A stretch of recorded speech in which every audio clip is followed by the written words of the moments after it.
So, if Hasib Hussain was supposed to have been on that number 30 bus, registration LX03BUF, how would it be possible for him to get the exact bus that would get him to one of the 4 locations where the mock terrorist exercise would be taking place, when that bus was diverted from its normal route to Tavistock Square, unless he had been recruited to play the part of a mock terrorist and told exactly which bus to get, where and at what time by the people who organised the mock terrorism exercise and who knew the bus would be diverted to Tavistock Square.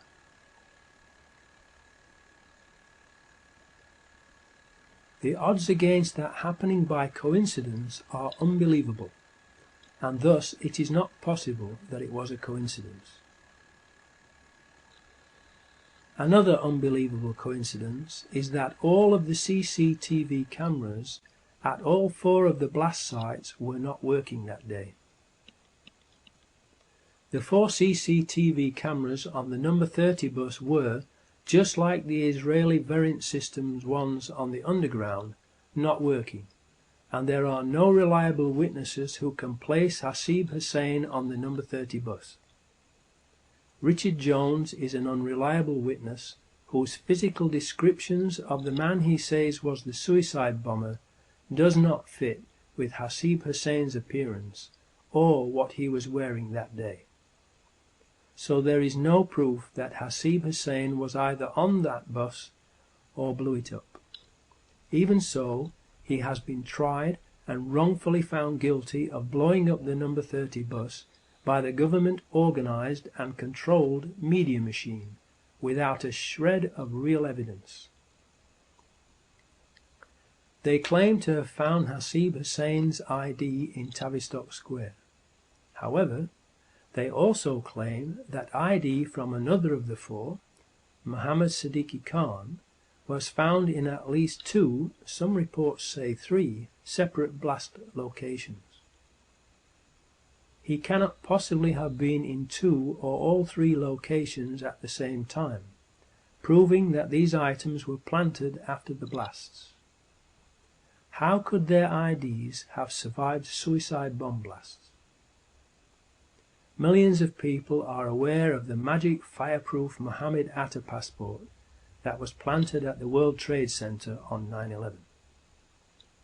In light of these incidents, if ID from Hasib Hussain was found at Tavistock Square, it does not necessarily mean that he was on the bus and not somewhere else, or, if he was on the bus, that he blew the bus up.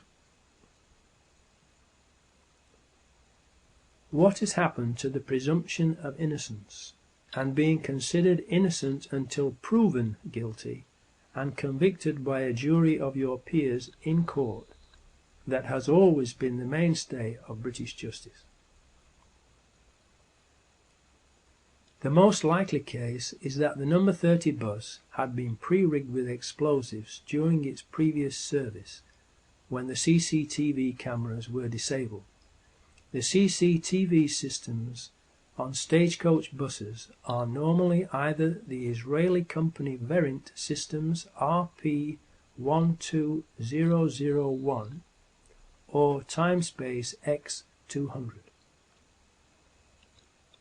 A witness, Richmal Marie Oates Whitehead, aged 35, who worked at the BMA in Tavistock Square and was hailed as a heroine for her actions during the London bombings, said she heard 2 explosions on the bus.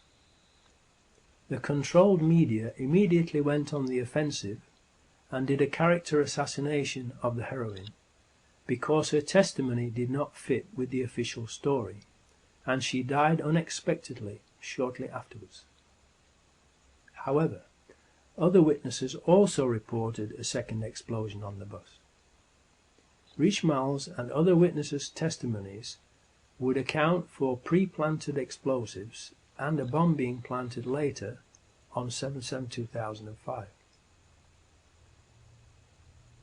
What we can be certain about, though, is that, either on the bus or elsewhere, Hasib Hussain, like the other 3 Muslim patsies, was murdered.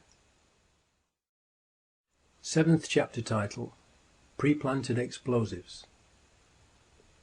Witnesses of the tube train explosions state that there were no Muslims with backpacks and no backpacks or bags left unattended on the trains in the carriages that blew up, and the floors of the trains blew upwards from underneath, not downwards, as would be the case with explosives inside the trains.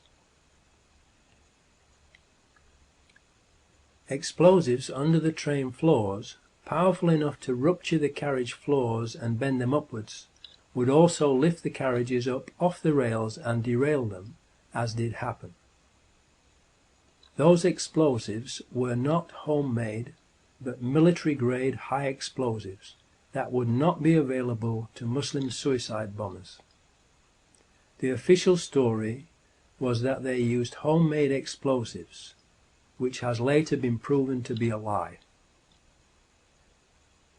So we know from reliable eyewitnesses who can be traced that there were no backpack homemade bombs or Muslim bombers inside the tube train carriages that blew up, and that the floors blew upwards, so the bombs, which were made from military-grade explosives, must have been fastened underneath the floors of the train carriages.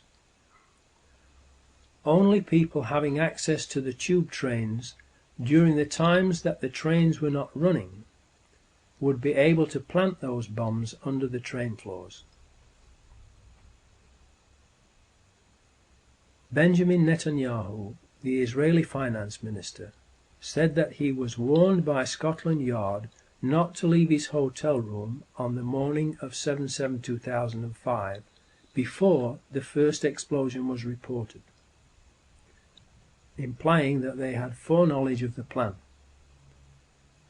Scotland Yard then quickly denied being the ones who had provided the warning, but have not told us who did warn Netanyahu if they did not.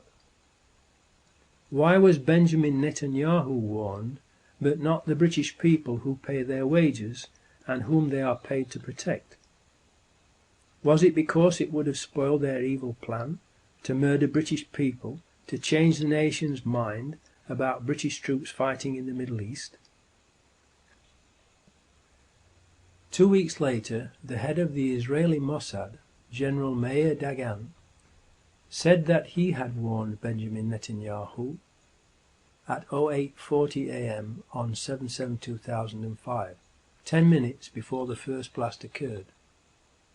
How did he know what was going to happen in London if Scotland Yard did not warn him? Did he wait to warn Benjamin Netanyahu until it was too late to warn the British people, so as not to spoil their evil plan?